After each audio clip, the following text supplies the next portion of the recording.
Hello everyone, you're welcome to this edition of The Inside. I am Babler Jonathan. Today we are examining the recent constitutional amendment reintroducing the post of Vice President in the administrative mechanism of the Republic of Cameroon. On April 4, 2026, Cameroon's parliament adopted a constitutional amendment to reintroduce the position of vice president with 205 votes in favor and 16 against. The vice president, appointed by the president, will assume power if the president dies, resigns, or is incapacitated by passing the previous requirement for an election within a maximum of 120 days. The vice president will complete the remaining days, weeks, months, or years of the president's 7-year term, rather than the Senate president organizing new elections within 20 to 120 days. The president has the power to appoint and dismiss the vice president, with the new official exercising delegated powers. The opposition has criticized the move, with some calling it a power grab and a threat to democracy, while supporters argue it will ensure institutional stability and continuity. The Social Democratic Front, SD political party, has voiced opposition, noting that the move consolidates power. Professor Maurice Kamto of the Cameroon Renaissance Movement, CRM political party, has qualified it as a constitutional and institutional coup d'etat, while the Cameroon Bar Association has raised concerns about the amendment. The amendment, part of a package of constitutional reforms, is seen as a major shift in Cameroon's democracy and also a major shift in the country's political landscape. The bill was officially passed during a congressional session held on Saturday, April 4, 2026. We interviewed two politicians from two opposing sides, from the ruling Cameroon People's Democratic Movement, CPDM political party, and from the opposition. And they are bringing to the table two opposing perspectives as far as the constitutional amendment is concerned. Now, let's begin by bringing to you the perspective of those who are supporting the President of the Republic, who are supporting the constitutional amendment, arguing that it ensures institutional stability. We interviewed Professor Elvis NGOLE. He is a political scientist from the ruling Cameroon People's Democratic Movement, CPDM political party. Let's have his perspective on this issue.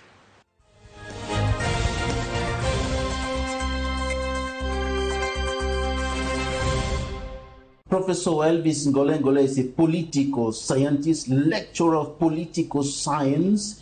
He is a permanent member of the Central Committee of the ruling Cameroon People's Democratic Movement, CPDM political party, coordinator of the party's academy, former member of government. Professor, welcome to the program.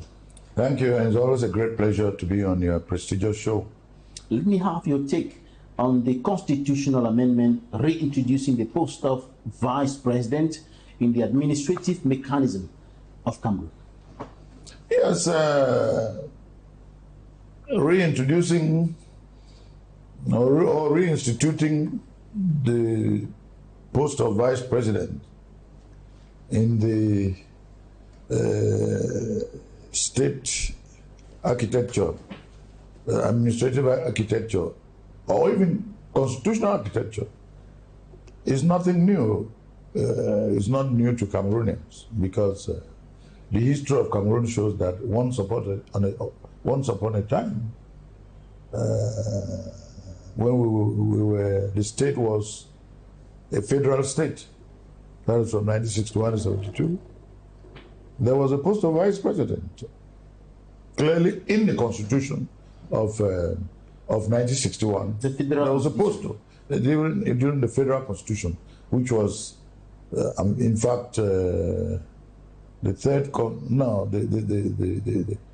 second constitution of Cameroon that Cameroon has had, that position was there. So, and it was suppressed, and now that there has been this constitutional amendment that has been tabled by the President of the Republic in his capacity as chief of the executive branch of government, and with the constitutional powers that are given to him, he convened the parliament and the Congress in conformity with the constitution itself, because it is the Constitution that gives him the power to convene the Parliament and Congress, and he did so.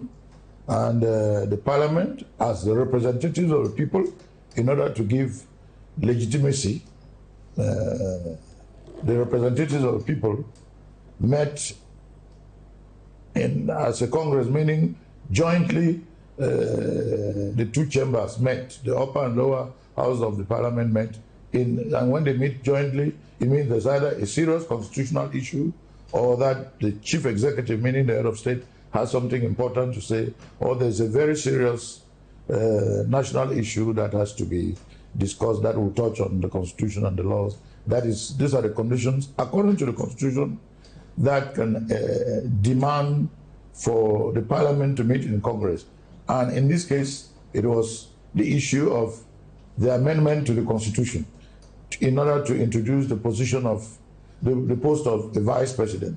And what we saw was that in amending the Constitution to create that post, it necessitated amendments to the other laws of the Republic. One, the electoral law.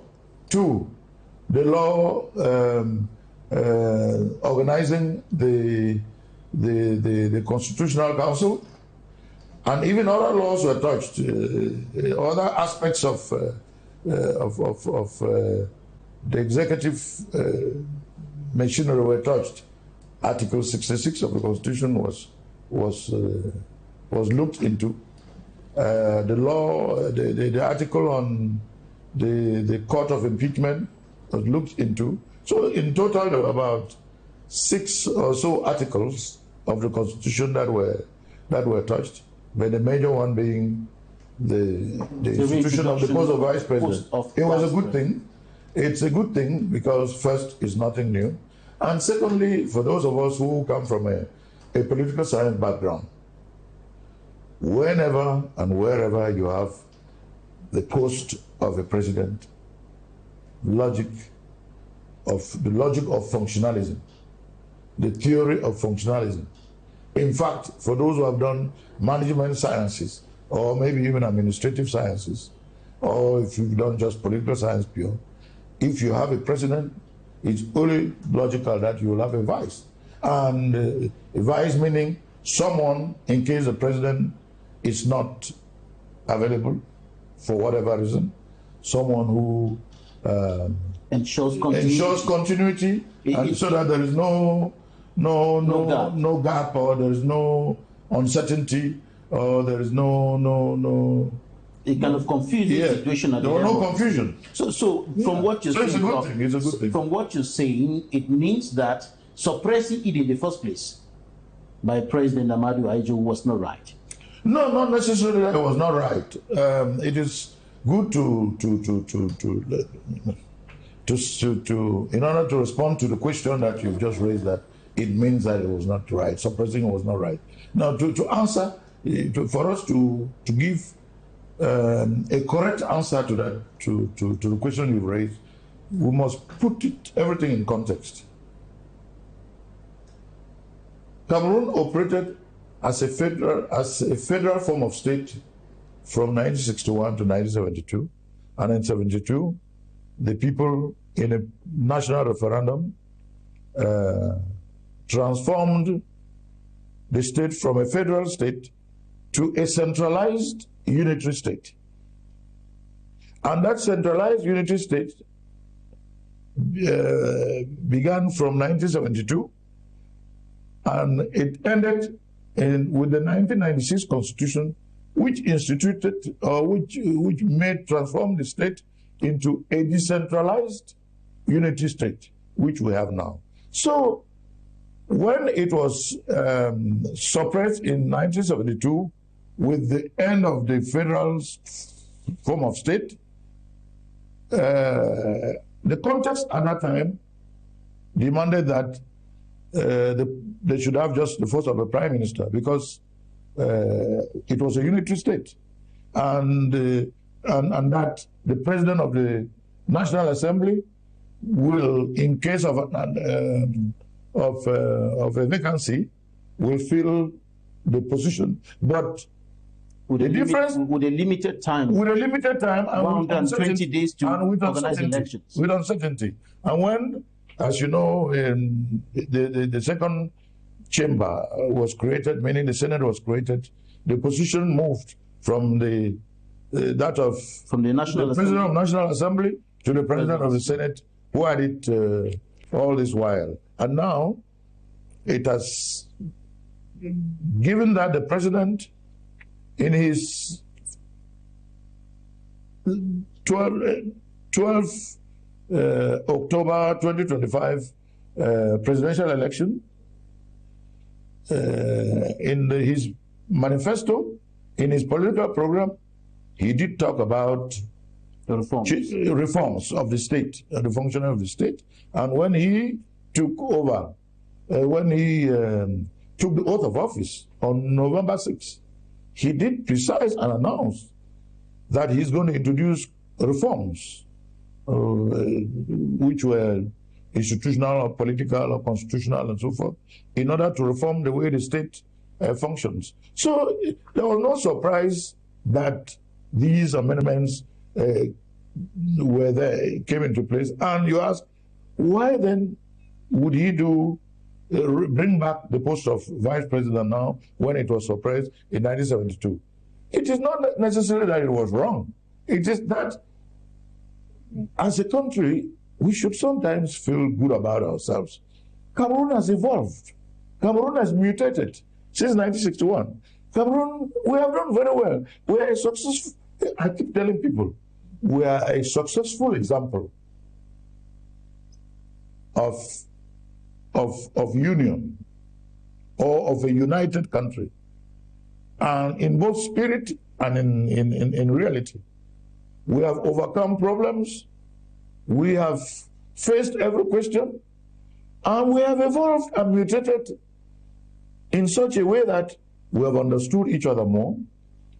We now look more like we are one country, one people, as it ought to be. Because before, when it was a K, there was a Cameroon where there was no Anglophone, no Francophone. In the days of the Germans. In the days of the Germans.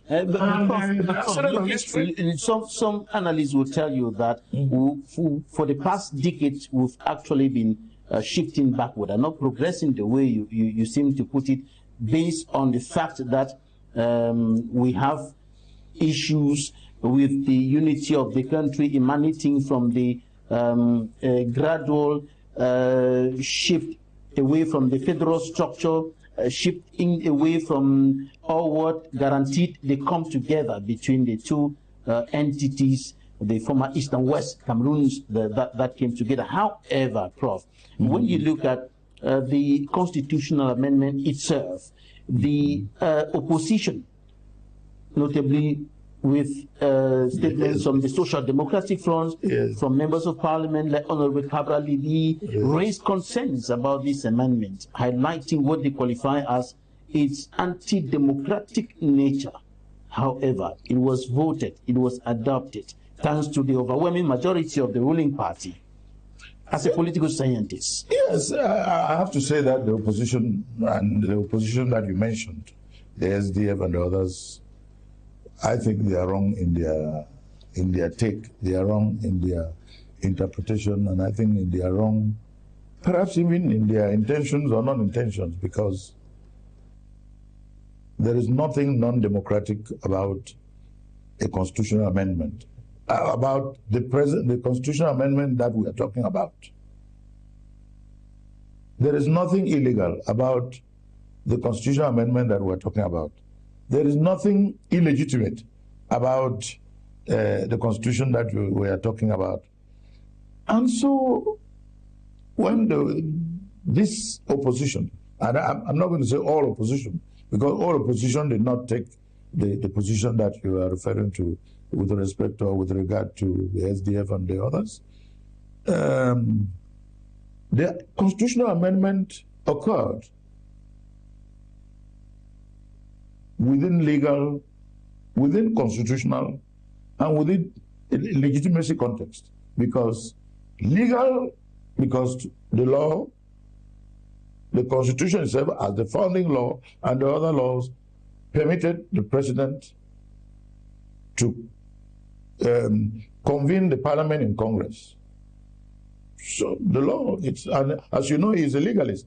Secondly, the Constitution itself, in its article, is it 64? I don't know what article. The Constitution itself, in at least 2 articles, permit the president or give the president the powers to amend the Constitution, and there is no Constitution in the world, at least a written one, and that includes even unwritten ones, Prof, which is not subject to being changed or being amended or being adapted to the conditions. So it is normal. I don't see what is undemocratic.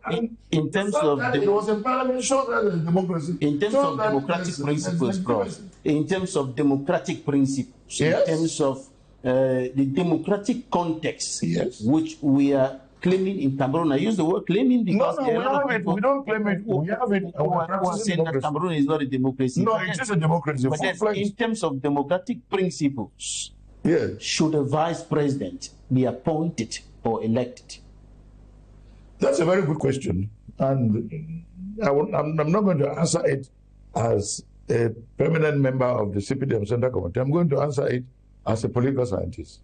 From a political science point of view, it doesn't matter what political system you take. Let me give you facts. The majority of countries in the world that have vice presidents, these vice presidents are appointed and not elected. That's the first fact. And you can check that because you are a good journalist. You were in the United States, Prof. Yeah, I was in the... No, let me continue now. The president and the vice are elected. But then I should continue. In neighboring Nigeria, the president and the vice are elected. Let me develop that. I know that more than you. I can go.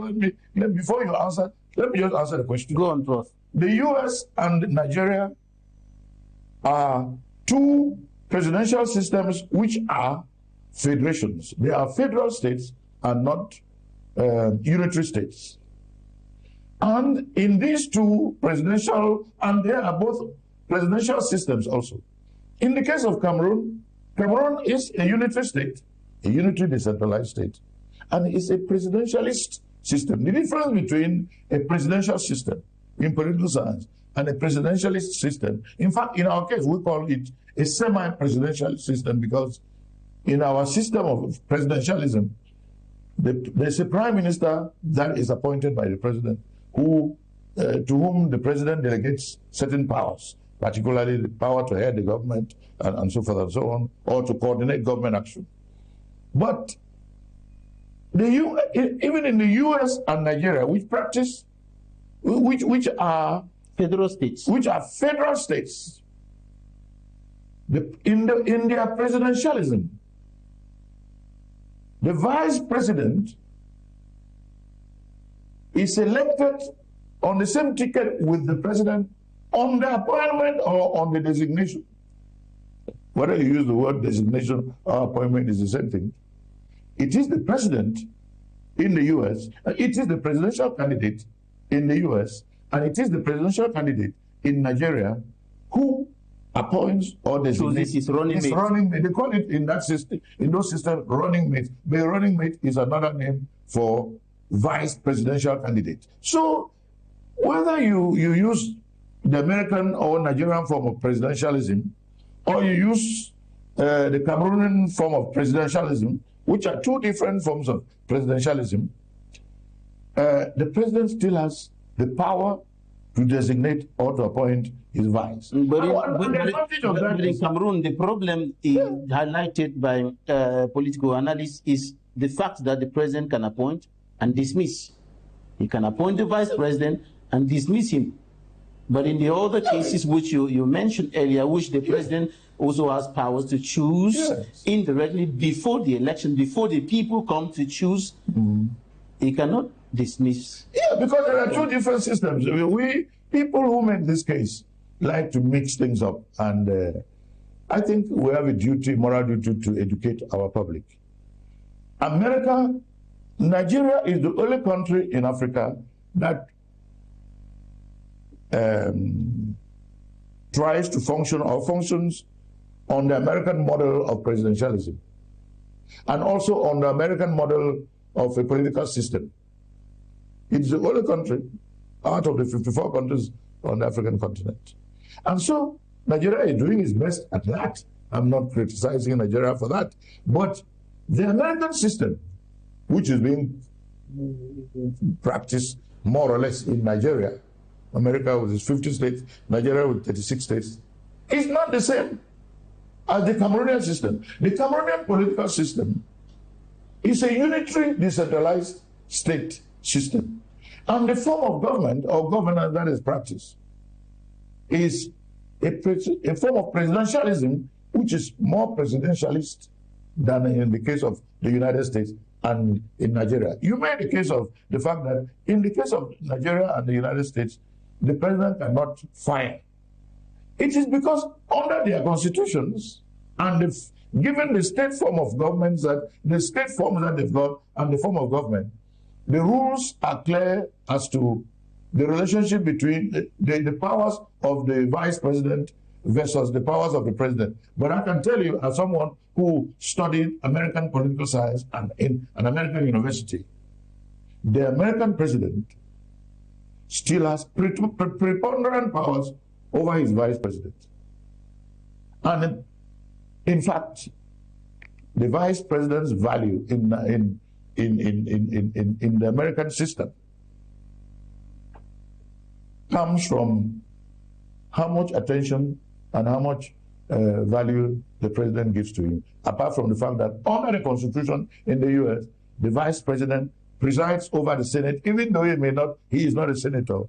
In case there is a tie in the Senate over a bill, the vice president, according to the Constitution, goes to presides and casts the winning vote in the Senate in order to make it to determine which side has won. That is but in any other thing, the powers of the vice president in the United States are given value by the president of the United States. And I imagine this is the same for Nigeria.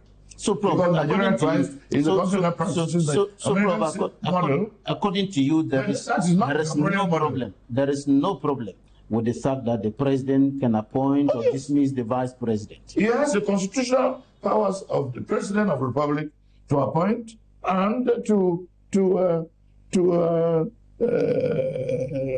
what word shall we use? Or to unappoint or to dismiss him, if that's what.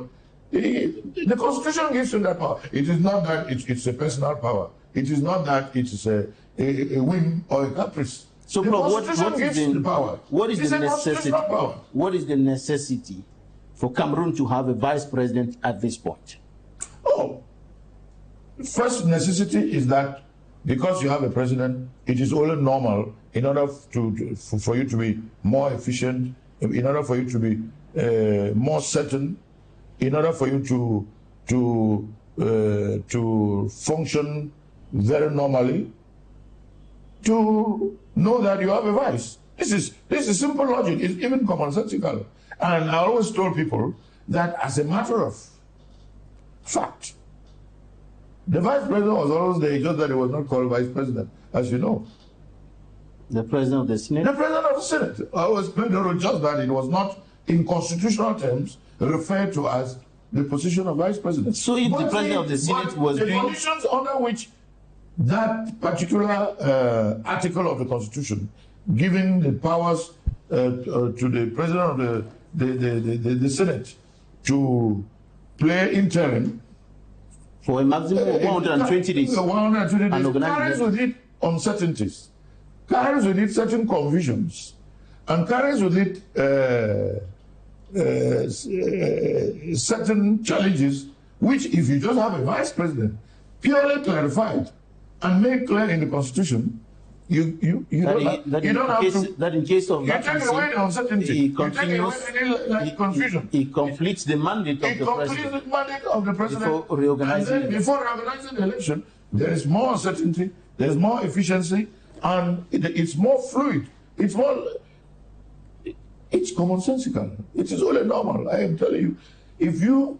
But apart from that, Prof, apart from the functionalism fact that, as a theory, apart from as a science, permits for you to have a vice president if you have a president. Right, apart from the fact that in case of vacancy at the helm of the state, the vice president will complete the mandate of the president before another election will be organized, which is different from what obtained with the president of the National Assembly, then the Senate, where he has just 120 days to organize a new election. Apart from that, what more will the vice president be doing that the president of the Senate would not have done? Again, under the Constitution, and we must believe in the Constitution, the vice presidents, as I said earlier, the powers of the vice president, the job description of the vice president, or the attributions of the vice president, whichever appellation you want to use, depend on the president of the republic who appoints him or her. You have to make sure that I specify this, who appoints him or her, because the Constitution does not say whether it's a he or a her. But, and so, a vice president in whom the president has a lot of confidence and trust, in whom the president, whose qualities and so forth, the president believes and is convinced are good, will get a lot of work in his hands. It operates even in the American system. Not all vice presidents have the same confidence between them and their president. But so to answer go straight to your question, the work, the job description, the powers, the attributions, the job description of the newly elected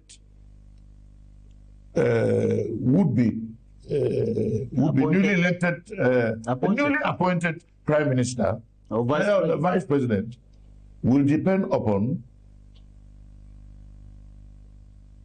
the president of the republic, because it is to him that the Constitution has given the power to determine who the person is, how he will appoint, what he will use as a method to appoint the person, and what qualities and criteria he will use to appoint the person. So we live in a constitutional republic. We have to believe in the Constitution. We have to have faith in the Constitution. I want to have your thoughts about the question concerning who should occupy that position. Yes, again, that's a question which under the Constitution, the only person who can answer that question, because he is the only one who has the constitutional power and prerogative, is the President of the Republic. You and I can speculate or do polemics. If you were to advise the President, Professor, yes, who, I'm not necessarily talking about an individual, yes, I'm talking about the caliber of person who should take up that office. Naturally, it has to be a Cameroonian, naturally, who enjoys his full rights. Naturally, it has to be a Cameroonian who is patriotic, who loves his country.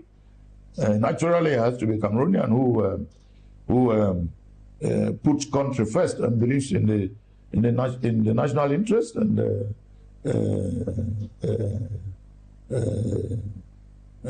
nationally has to be a patriot, a nationalist, and.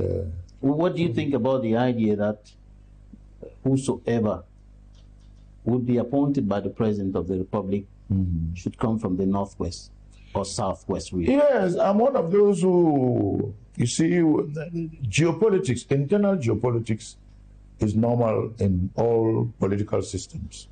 But I'm one of those who, in my political philosophy or in my understanding of politics as a science, you don't always succeed only by focusing on the dimension of the geopolitics, internal geopolitics.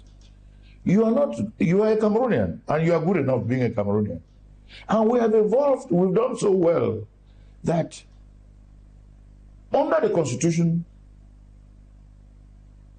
you have the freedom, the opportunity to be president, to be vice president, to be anything in Cameroon within the constitutional bounds as a republic, as a constitutional republic.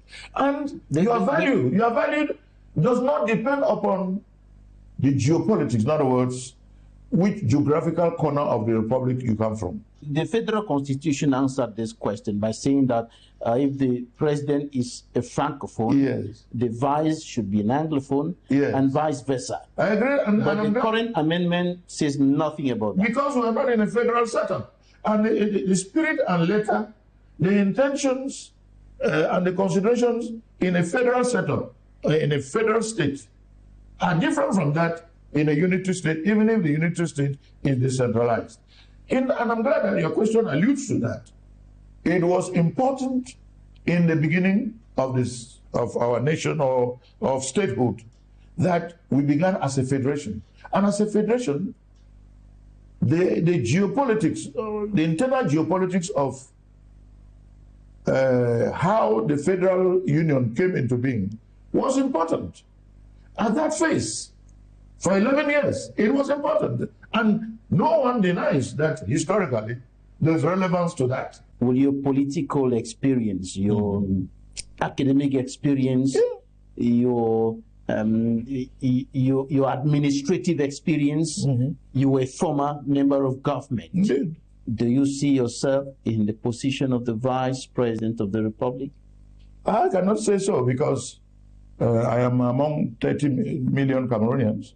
All the 30 million Cameroonians, I think they are qualified if the president deems it so. So I cannot make myself to claim that I'm different from the other Cameroonians. If you were appointed by the head of state. I mean, if you are a patriot, if you are a nationalist, if you love your country and so forth, and you believe in the superior interests of the country, whenever the president, with the powers that the Constitution gives him, as head of state and president of the republic, whenever he calls upon you, if you are patriotic, if you are nationalistic, if you believe in the supreme interest of the nation, and you put the nation first, why should you escape or run away or refuse? In other words, you're ready for service. I am just like all the 30 million Cameroonians ready at all times, 24 hours upon 24, to serve our country, and I'll serve my country until the day God will decide that my life ends. I am, in fact, I'll tell you something. We retain that it is important to look forward. To look forward and not to look backward. And move forward. Exactly. But however, Prof, you will certainly agree with those who think that moving forward it's also important to look back to where we came from, what went wrong along the way, correct the wrongs, yes, and ensure that we are moving forward on the right foundation and not on a time bomb. You are perfectly Professor, right. thank you so much for your time. I say that those who brought into the debate all these reflexes, historical reflexes, emotional reflexes, maybe even partisan reflexes, I'm not saying they were wrong. I didn't condemn them. I'm simply saying that the liberties that we enjoy under the Constitution allow for these debates to take on that twist. But as you've just said yourself, and you said it so well, your past should not make you a victim for your future. Your past is simply a point of either departure or a point of reference or thought or reflection, but it is not a determinant of your future. The past cannot determine your future because the future is so much bigger, so much brighter, that all that is needed of you. All right, Prof, thank you so much. Rationality, be positive, be creative, be constructive, love your country, believe in your country, believe in the laws and the institutions of your country, believe in yourself, and you can be anything as a Cameroonian, and not necessarily because you come from one of the 250 tribes. But if you want to accept that the past should determine you in your future, Then look, what are you going to do with the fact that we have 250 tribes or linguistic groups? We have 360 councils. We have 58 divisions. We have 10 regions. Do you want politics to always say, oh, you can only be this because, or if you come from this region, if you come from this ethnic group, if you come from this linguistic group, if you come, no, we have to be more rational than that, because we in political science, unfortunately, there's something called civic culture. Unfortunately, that seems to be what is creating a lot of tensions and problems. Professor, thank you so much. Because people want to remain on reflexes of the past. They want to remain. They are thinking backwards instead of thinking forwards. Everyone who has a state position in Cameroon, evaluate him, measure him as a Cameroonian, and don't evaluate and measure him, and don't think about him in terms of his tribe, his village, his original historical origin. It's important. I'm not saying they're not important. I mean, for example, you and I, Anglophone, we are English-speaking persons. You are from the Northwest, I'm from the Southwest. But we should, that is not what defines your Cameroonianness. Your Cameroonianness is more important than you coming from the Northwest and me coming from the Southwest. Luckily enough, the Northwest and Southwest are integral parts of Cameroon. Today, for the last 10 years, the Northwest and Southwest had problems. We all know the conflict that has been going on, the unfortunate, sad conflict that has been going on. We understand that that conflict hinges on or is driven by Cameroon, because with Cameroon, the future is bright. The future, and that's what's the most important. Right? Thank you so much. It's my pleasure. Thank you for the insights you've shared with us. It's my pleasure. Before we bring to you the perspective suggesting that the constitutional amendment reintroducing the post of vice president through appointment by the president of the republic is a shift backward in terms of democracy, in terms of democratic principles. Those who are arguing that the shift is intended to consolidate powers in the hands of the current regime. Before we do that, let's go to the newsstands, and we're looking at what the newspapers reported this week. This is the press review for you.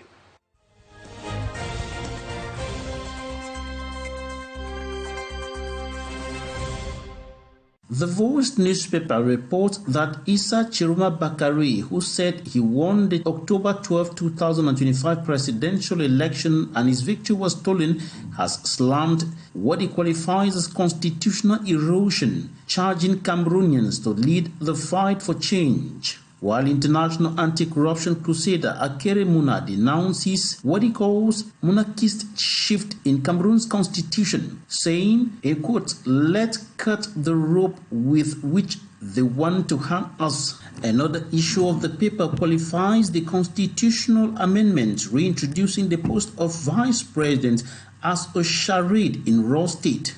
The Sun, firestorm over constitutional reform. Social Democratic Front (SDF) party boycotts plenary session of Parliamentary Congress to vote constitutional amendment bill. The Post tells its readers that Parliament adopted the Vice President bill under fire of criticism and opposition boycott. News Hub reports that Professor Maurice Kamto of the Cameroon Renaissance Movement calls on citizens to decide Cameroon's legitimate leadership. He qualified the constitutional amendment as a constitutional and institutional coup d'etat.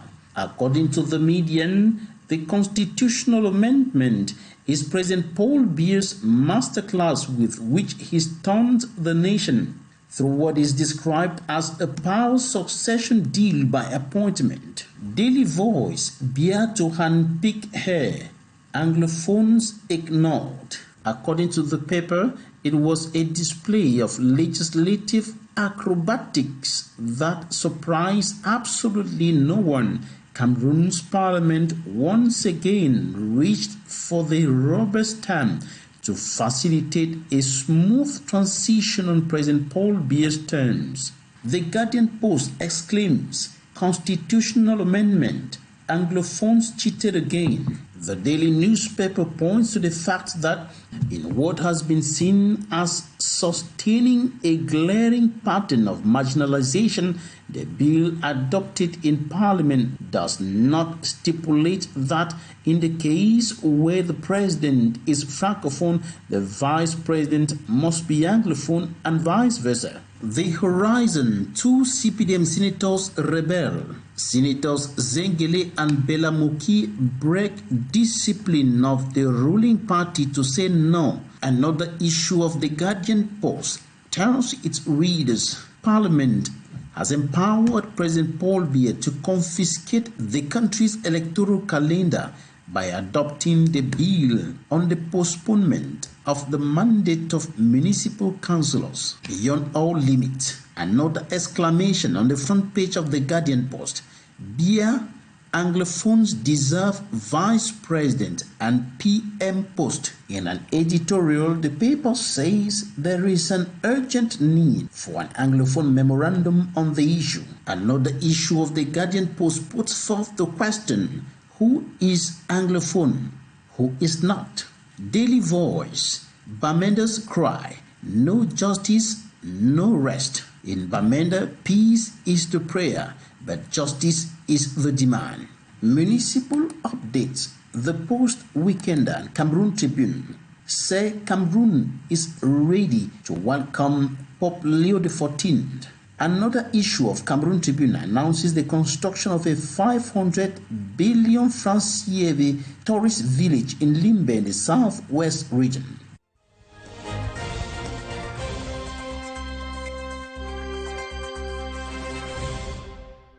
Right, let's take some interviews now, and we'll be right back in a moment.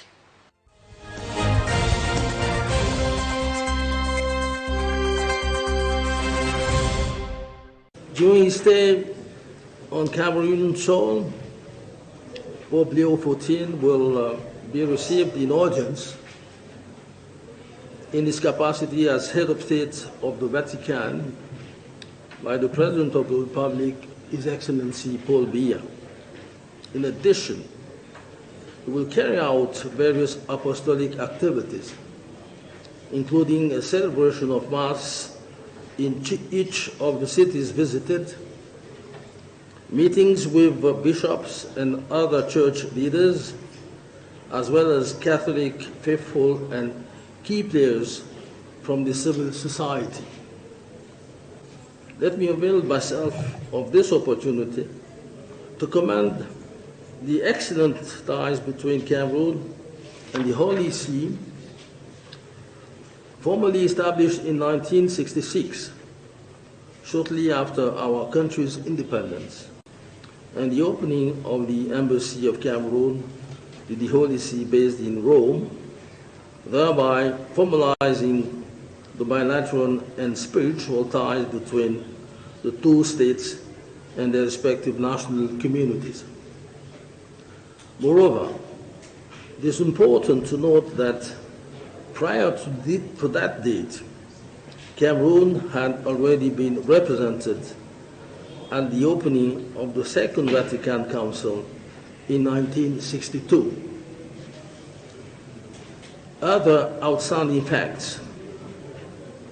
In 1995, during his visit to Cameroon, Pope John Paul II chose Yaoundé as the venue to sign and promulgate the Apostolic Exhortation Ecclesia in Africa, a document resulting from the first synod of bishops for Africa, which, among other things, consecrates the reading of the gospel in Africa cultures so that Africans may both be, I quote, true Christians and true African, end of quote.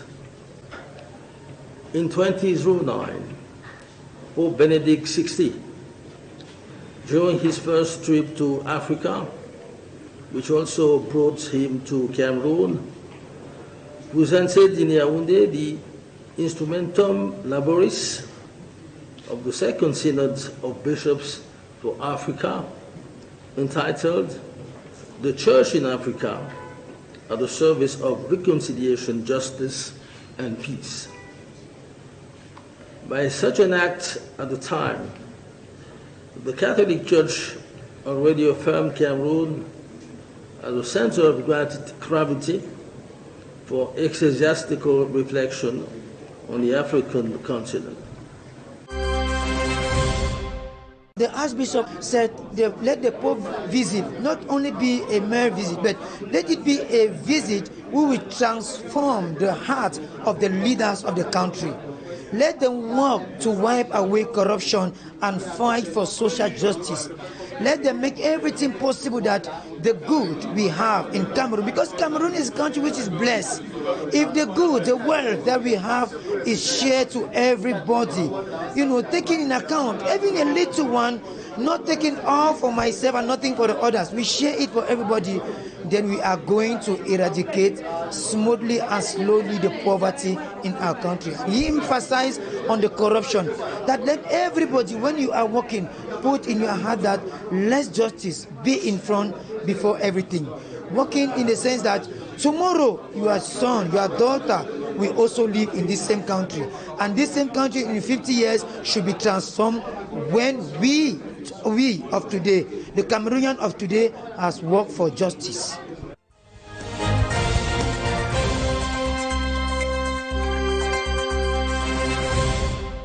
Now let me bring to you the perspective of the opposition.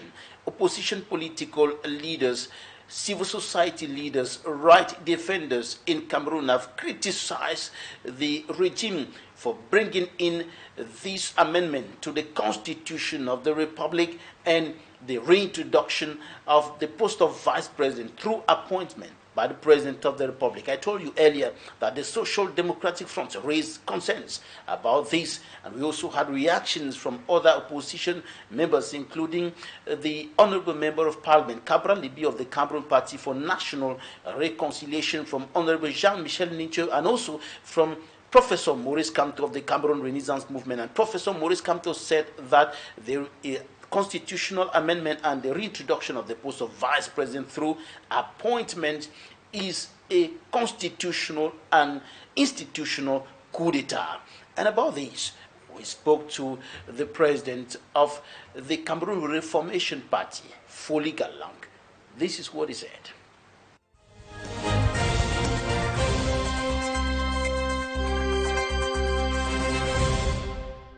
We are analyzing the constitutional amendment reintroducing the post of Vice President in the administrative mechanism of the Republic of Cameroon. Foli Galang is the president of the Cameroon Reformation Party.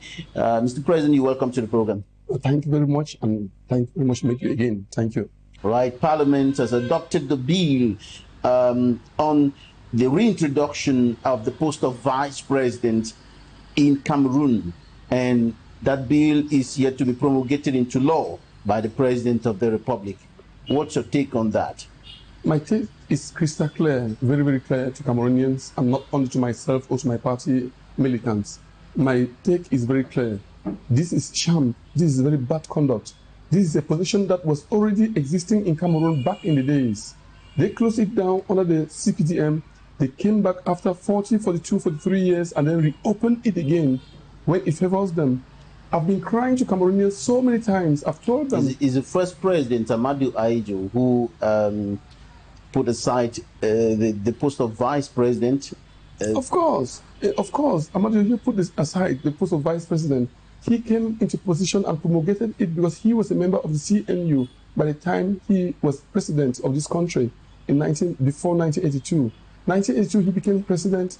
Then he changed the party from the CNU to the CPDM in 1985, in March 1985 in Bamenda, and then promulgated things that were already done and that were feasible, that they should have been done, by the way, from the beginning. And he promulgated them, canceled many things, closed many companies, locked up many people, extradited some of the people, created a coup d'etat for himself, and then became the king of the country. I'm very sorry for this country. And when I sit sometimes privately, I'm very sorry. Why are you talking about a king in a republic? No, this is not a monarchy, it's a republic. In the kingdom, the king has the right to Cameroon change. is not a kingdom, but a republic. They got similarities of a kingdom. The man has come. It's a one-party system. Nobody has the right to speak. We speak officially behind, and only the conditions like we speak now on Equinoxe is so nice for us, but physically we should not be speaking. They don't want us to speak. They don't want us to say anything. Where are the other opposition party leaders? Some are dead. Some are haunted. Some are being threatened, and even myself. So it becomes now that it's an emerging kingdom. Cameroon is an emerging kingdom, and I call on all Cameroonians to know that this is an emerging kingdom in Africa that is coming up in Central Africa, and it follows through the principles of King Louis XV of France back in the days, and this is exactly what transpired in Paris, and we are not seeing it in Cameroon. That slowly and steadily, there is a president. Nobody's ever seen him for the past 10 years. Nobody can take a picture of him. He don't speak. He don't show himself to anybody. He exists only on paper, and he changes the law at will, and keeping the constitution of Cameroon on his bed, right every day and day in, day out, and every year in and year out. And the constitution is being changed at will, only to favor a group of people that are taking Cameroon as a private property. And these people are watching, and I'm calling Cameroonians to understand that this is disastrous for them. This is a dangerous move to just sit up there and try to take over, push the elections far ahead, change things at will, and then come back and say we are a democracy. Even Pyrocles, I've told you many times, Pyrocles, who created democracy far back in Greece, don't know this type of democracy in Cameroon, and that's why I label it a kingdom, and it's an emerging kingdom. So what you're saying is that officially Cameroon is a republic, but in practice, officially it's window dressing. I wouldn't even answer directly that in practice, but in a window dressing, it shows the symptoms of a republic. But within Cameroon, it's a kingdom. Who runs Cameroon? Why are we running on high instructions? Why? When did it start? When will it end? Who gave the high instruction? Is our constitution stating that this country should be run indefinitely under high instructions? We at the Cameroon Reformation Party, created back in 2010, decided that by the effort of our common endeavor, we will achieve more than we achieve alone. We call on all Cameroonians to have a common endeavor to reason with me along the line of the politics of democracy created back in Greece in the BCs by Pyrocles, that the one in Cameroon, even the international community know that this is a strange type of democracy where they just sit and change the constitution at will, and they claim to be so much majority in the parliament. Now let me get your point clear. Why are you against the constitutional amendment, bringing back what existed before but was taken away? The style of the change of the constitution is very draconian. It's very bad. It's very wicked. It has no clue. It has no even intention to benefit Cameroonians, whether young or old. They change it at the benefit of their ego and egocentric nature of their way they are doing politics. And that's the way the CPTM is good at. I'm still calling on Cameroonians to know that they are at a very dangerous junction in politics in this country. And things are going to go bizarre because a small group of people have decided that their family or group of people will run this country indefinitely in their own way. They are now almost half a century since they took over in 1982. They are now half a century. And they have no means to say that this should be a democracy where we have, as political parties, civil society, and the rest have the right to speak and correct their own mistakes, and that their mistakes can be corrected by us, and that they should sit with us on a table of democracy and exchange ideas for the betterment of this country to grow. Followers of the President of the Republic, the ruling party, and supporters of the constitutional amendment are saying that it is intended to bring about institutional stability in terms of succession, in case of vacancy at the helm of the state. This was the vice presidential position was not far back in 1982, 1981, for example. They removed those positions. Then what has prompted him to be invisible? Nobody's seen him. People have told me that they've seen him, but visioning somebody is different from seeing somebody. I'm seeing you because I have the chances of touching you and talking to you. But when you vision somebody on the television, you're visioning the person. You have no chances of touching the person or even feeling that the person is moving. So we have been visioning our president for over 10 years now. So we don't know whether he's there or not. And they have already confiscated all evidence to anybody, from anybody to know whether he's there. And they're coming out with a 1996 style of constitutional change. When many other parliamentarians like Ayapor moved out, and they still changed the constitution, saying that it was party discipline. And then they've come back now, because they're sleeping with constitutional bed, they change it at will. Well, the SDF raised concerns about the constitutional amendment, indicating its anti-democratic nature. We also have concerns coming from people like Professor Maurice Kamto, who talked about, who qualified the constitutional amendment as a constitutional and institutional coup d'etat. We've had these remarks coming from far and near, but the constitution, the bill has been adopted, and definitely the president is going to promulgate it into law. So, but why do you think that the amendment is for selfish gains? Selfish interest, selfish gain. Who runs Cameroon? Nobody knows. Who is the president of Cameroon? Nobody knows. We run on high instructions. There's never a country in the world where nobody's seen the president for almost 5, 6, 7, 8, 9 to 10 years. Nobody's seen him do anything that living organisms do. I don't want to say whether he's alive or dead, but I know what my mind tells me. I'm a Cameroonian, and I see for myself, and I see on the benefit of my militants, and I see at the benefit of this country entirely. And I tell Cameroonians today that don't be in a country where we feel that we have a president. We've never seen a president. And constitutions have been drafted, changed, misconducted, abused, and misused, and placed on wrong hands.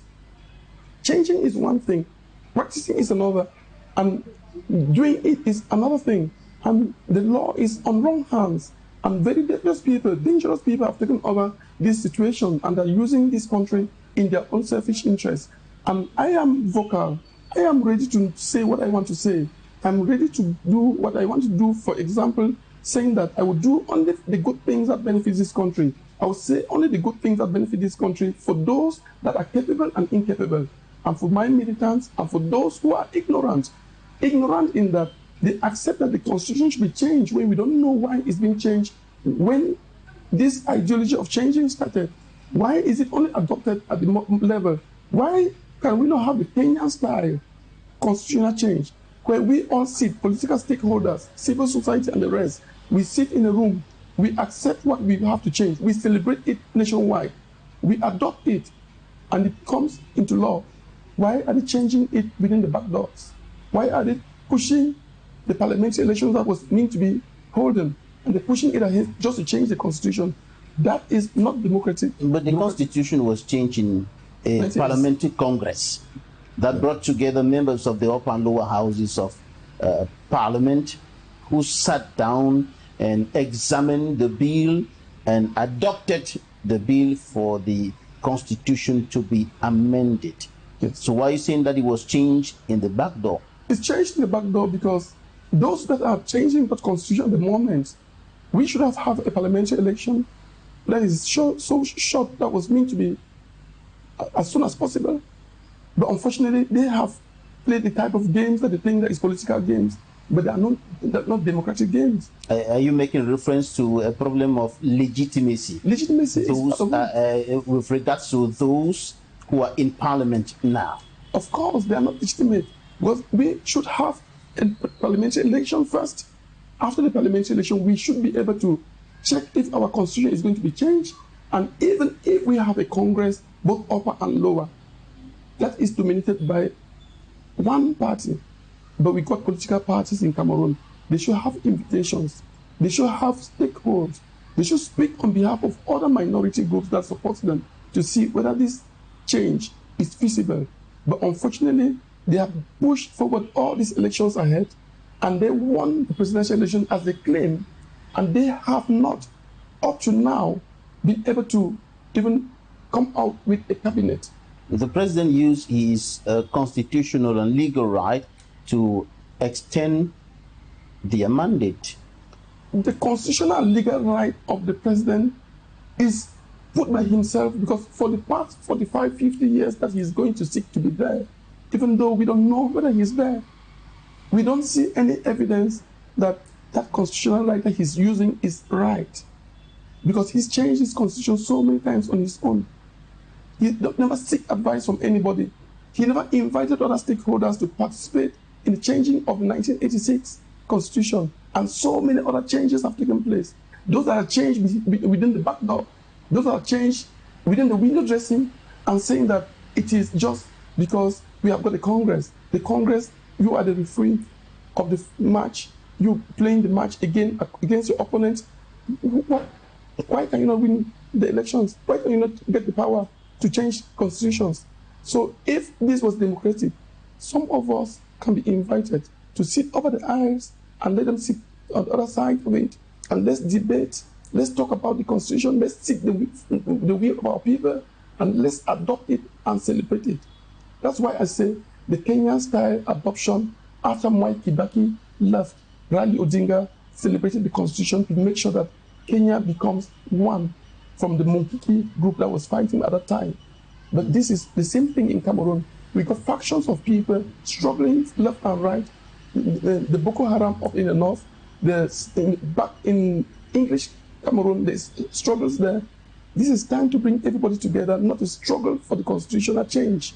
And struggling means that one family is going to rule this country. As I can tell you now, one family will rule this country, meaning that he has the right not What to... family? Biological or political family? Biological family will rule this country. How? As I see. Which means that you've given him the fork and knife to decide that who he appoints as the vice president. At what time? At the time when he is incapable to do anything. The president, nobody sent him. Then now some people are staying behind the doors and changing constitutions in the name of a person we've never seen. What is the problem with the fact that the vice president will be appointed and not elected? There's never a country in the world where the vice president is appointed only. We in Cameroon, using the American and British version and French, we have a mixed version of administrative ideology in this country. We're using both British, both American, French, and some aspect of the British in this country. So if we look at them, all those vice are always elected. The vice president, J.D. Vance in America, runs alongside with Donald Trump. Why would he appoint his own if he's right? It is not very bad things. And the law says that he can appoint and dismiss. He can appoint and dismiss. He's the overlord of the country. He is invisible. Nobody's seeing him. Nobody's ever going to see him. And I can bet you here that if there's ever a Cameroonian that will see the president of this country alive, they change my name. They change my name. If there is ever a Cameroonian that will ever see our president alive, they change my name. And it is clear in eminent clarity that we are never ever going to see our president alive. But analysts who are in support of the constitutional amendment say that that comparison between Cameroon, which is a decentralized state, a state that is under the decentralized system, the decentralization system, and Nigeria, which is a federal system, the United States, which is a federal system, does not hold. Cameroon is not decentralized, it's centralized, because first of all, the president has to appoint prime minister. That's part of decentralization. The president will have to appoint a vice president. That's not decentralization. So most of the delegates, the national assemblies and the rest, he appoints them in a decentralized system. Even the companies, even my company is decentralized, which means that I don't take the sole decision of the company. Some other branches, whether in Wolverhampton and other countries, even in Cameroon, they can take their independent decision. I only come in to veto and see whether things are going right and see. But this is not decentralization. This is an imaginary decentralization that people have in their brain, but that doesn't operate in the field. And by the way, the laws of this country can be fine, but placed in wrong hands. People that are not willing to have this law rightly and effectively and practice them. Whether you're driving on the road, the police officer asks you visit technique, and when he asks you this technique, he tells you that you're going to confiscate your car. You go to the next checkpoint, he say, we're going to make procès verbal. You go to the next checkpoint, they say, you're going to stay here with us and give us money. So the law of this country, because of the head of state being half a century in power, like not less than Nebuchadnezzar, has the right to place the law on favorable wrong hands. wrong hands are hands that he loves because they are not worthy of the truth. So what do you think about the necessity of the post of vice president, having a vice president in Cameroon at this time? It's necessary because we are a republic. But we shouldn't have, if we have a vice president, and then we have prime minister, head of government, and vice president, then the president is becoming symbolic. And when the president becomes symbolic, it means that then there is no need for the prime minister. If we have to go and follow suit in a decentralized system, a typical decentralized system is like that in the UK, Norway, Belgium, and the rest. They're typically decentralized, where you don't know where letters are coming from, who calls you and who doesn't call you. Departments are placed all over the country. But now we got a prime minister with a symbolic king, just the same like we practicing here that Paul Biya is the president, but he's a king. The way it is portrayed to us, he's a king. But you cannot refer to the president as a king, because as of now in Cameroon, we have a president of the republic and not a king, so to speak. That's what I'm saying, that is the name that we call that is the president. But his action proves to us that he's a king. Nobody has right to see him. Nobody has right to take photographs. He only comes out on symbolic days. That is, the symbolic days is a symbolic thing. But now, a president comes out and meets his people, greets some, laugh with some, wave some, and even check projects, government projects. Check whether these roads that were constructed from Douala to Yaoundé, are they feasible? Are they achievable? Are they good? But if he sits symbolic, quiet, it's more or less like the German style of a president, symbolic president, with the chancellor being there for political reasons, so they elect the chancellor. So you're saying that it is necessary to have a vice president in Cameroon. I'm saying but there are some analysts who think that having a vice president is duplicating positions that will serve no purpose, that will not impact the lives of the people. Exactly, that's what I'm saying, that the post of vice president, as it was abrogated long ago, let it remain abrogated. Let it remain a position that is not going to be functioning in this country, because we already have a prime minister and head of government. Why will we put again a vice president, vice president, prime minister, head of government? Now the duties of the vice president is for what? Just waiting for the president to die and then he takes over power, or what? So that is where this problem has come. And these people have a very wrong vision for the country, terrible vision, driving Cameroon at the dead end of where in the future we will not even know what we were doing for 40 years. It's all confiscated. It's all confused system. Nothing right is working and nothing will work. And we've never seen our president. We will never see our president. And I can bet you that you sit in front of me and millions of Cameroonians, millions and millions are watching at me speaking. And I can promise them today that those watching will never, ever, ever see their president alive. It's me. Why do you say they will not see their president alive? Because they will only end up visioning him. Visioning him means that you see on the television. And nobody will prove to you that he's ever seen him. All of it will be gossiping that this man said that he was in the presidency, which means it's not right.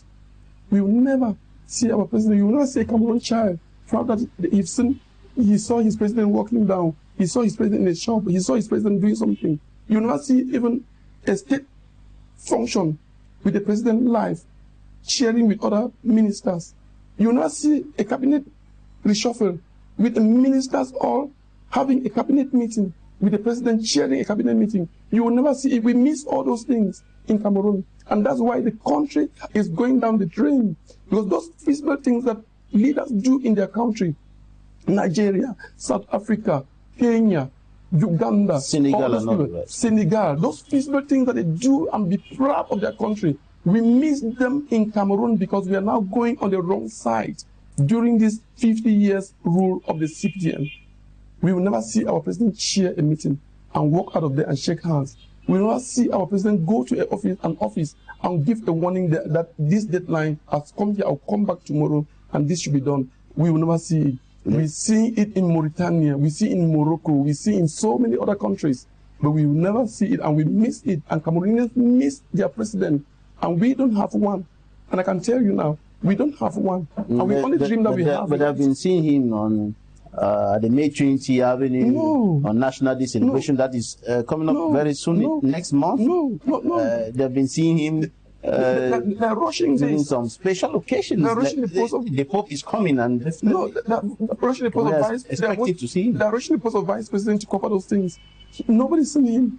The post of here at 20 May Boulevard, nobody's seen him. You cannot imagine that a young Cameroonian see somebody standing and say, "It's our president," 2 kilometers away, 3 kilometers. You don't have right. Back in the days, 1984, I can tell you now, 85. This man was a young, charismatic man who comes down the street and waves with people and talk to them. And even people try to greet him. Where has it gone? The capacity and so many things have gone. People have kidnapped, hijacked, locked him up. We don't know. They are taking over the country for selfish reasons. How long are they going to run this country in these conditions? The world is full now of democracy. Countries are heading towards democracy, accountability, transparency. Why will we live, and how long are we going to be in these conditions of things that we accept and we impose on our people to accept, even if we know they're not right? How long are Cameroonians going to be in these conditions?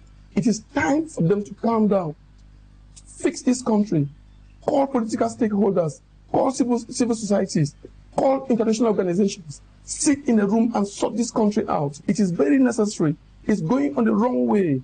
I'm not the only one speaking. Internationally, when you Google, you check Cameroon, Wikipedia and the rest, you will see that it is a country that is going down the drain.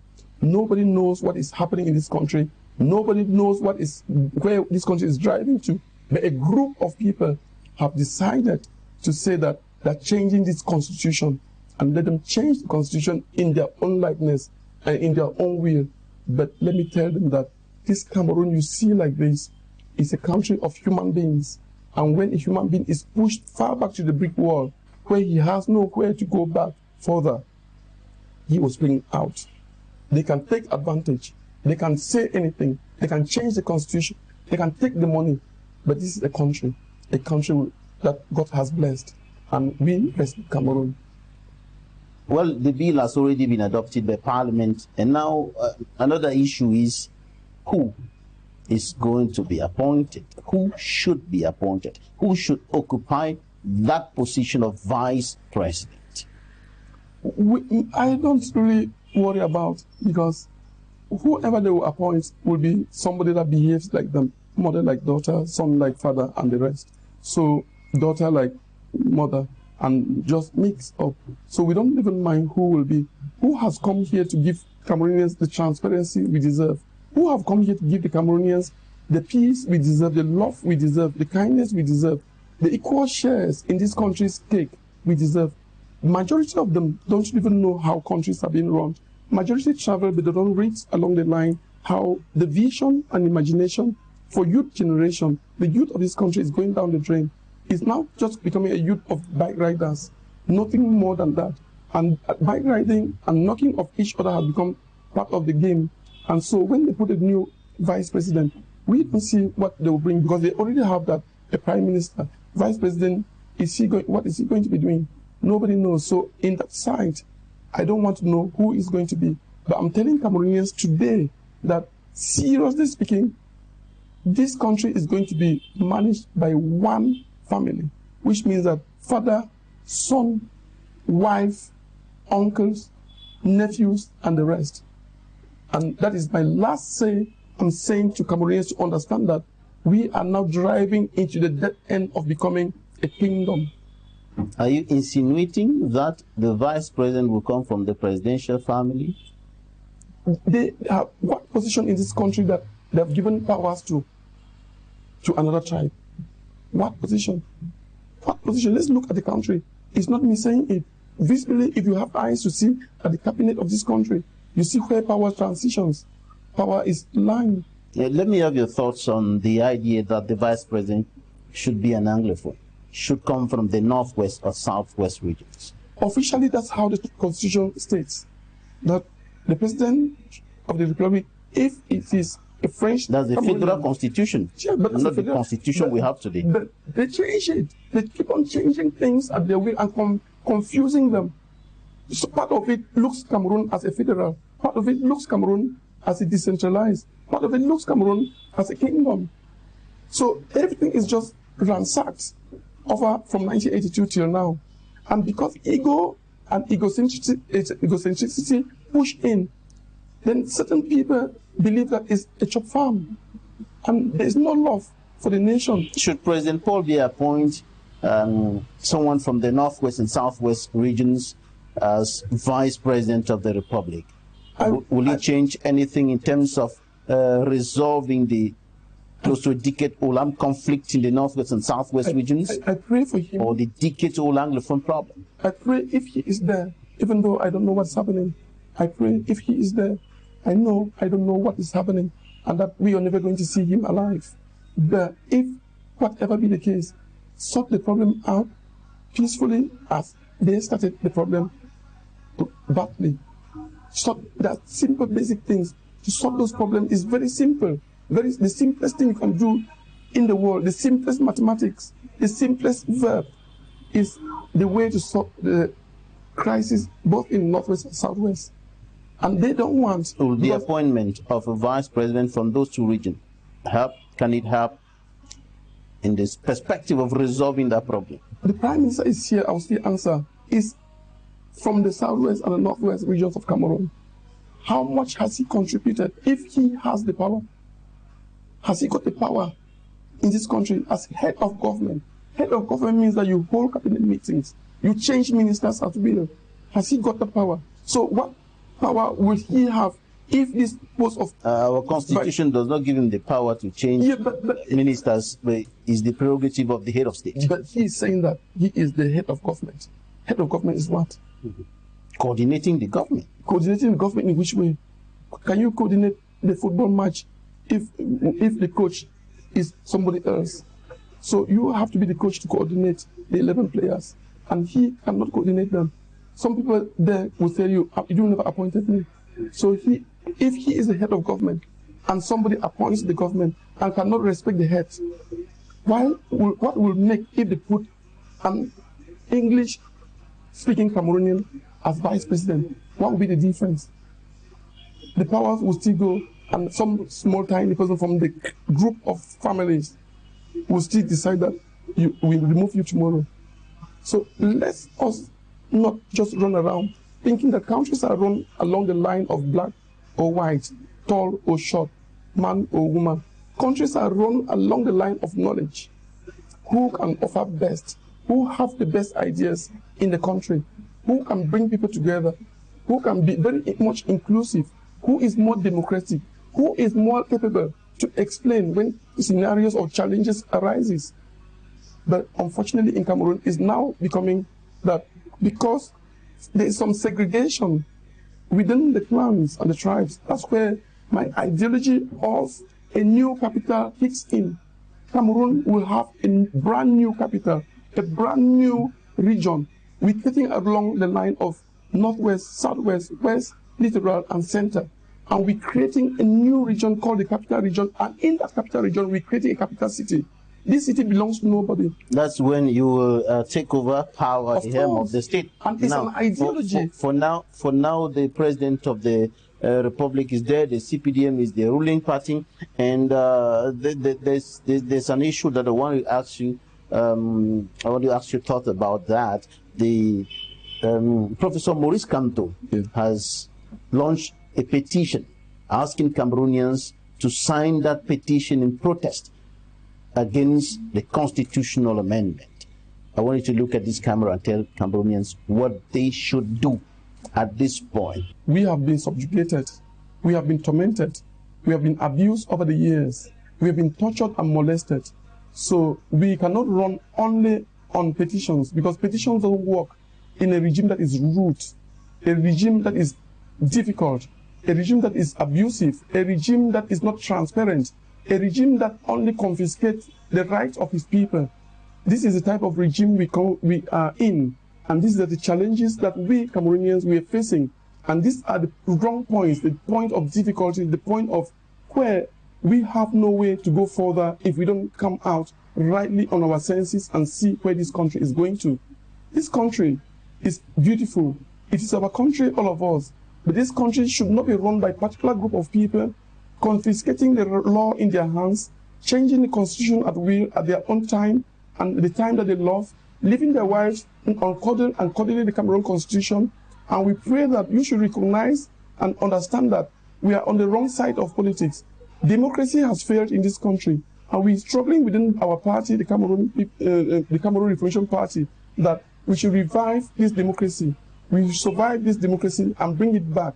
And that through this petition that Maurice Kamto has sent out, it should be that we, all political parties in Cameroon, all political party leaders, having a loggerhead, having a meeting and talking about the future of this country, and not only talking about signing a petition. We should meet up. The ego and egocentric nature of us, political party leaders, and even the high nature of the ego of the ruling party, the CPDM, is skyrocketing and is taking us to a death zone, and Cameroon is going to end up in a very terrible, draconian manner. If you people, Cameroon people, lovely people, people I respect, I love more, I want to help, I want to fight for you, and I'm fighting for you, and I want you to listen to me and support in and see that it is not by petition, but it is that political stakeholders of this country and civil society should have a meeting and denounce this constitutional change outrightly, and let's move on in this country. The challenges are still enormous on us. Mr. President, thank you for your time. Thank you for the analysis. And that's it for this edition of The Inside. Thank you so much for staying with us. God bless Cameroon. God bless Africa. Goodbye.